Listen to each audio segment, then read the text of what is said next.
এই মাহটোত মই এটা চেলেঞ্জ ল'লোঁ এজন ট্ৰেইন মাৰ্চেল আৰ্টছ টিচাৰৰ দৰে বো ষ্টাফক আটাইতকৈ বেগেৰে স্পিন কৰা শিকিবলৈ। এই ছিৰিজৰ পাৰ্ট 1ত মই আমাৰ দুটা মুখ্য চেলেঞ্জ সফলভাৱে কমপ্লিট কৰিলোঁ, স্কিপ কেটছ স্পিন আৰু বডি স্পিন। কিন্তু এতিয়াও এটা কাম বাকী আছিল, স্পীডত ষ্টাফ ৰটেট কৰা। প্ৰেক্টিছ কৰি থাকোঁতে মই এটা গুৰুত্বপূৰ্ণ কথা লক্ষ্য কৰিলোঁ, এইটো এটা লাৰ্ণিং মেথড আছে যি প্ৰায় সকলো স্কিলৰ ক্ষেত্ৰতে এপ্লাই হয়। যদি আপুনি স্পীড বৃদ্ধি কৰিব বিচাৰে, প্ৰথমে আপুনি সেইটো ধীৰে আৰু সঠিকভাৱে শিকিব লাগিব।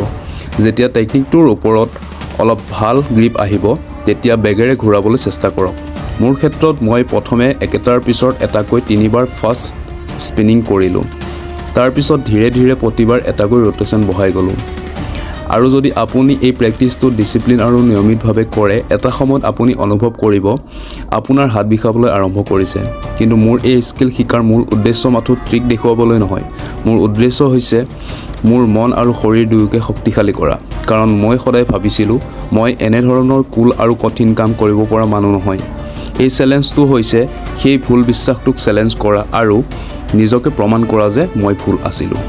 আৰু এনেকুৱা ভিডিঅ' পাই থাকিবলৈ আপোনালোকে চেনেলটো ফ'ল' কৰক আৰু লাইক শ্বেয়াৰ কমেণ্ট কৰিবলৈ নাপাহৰিব।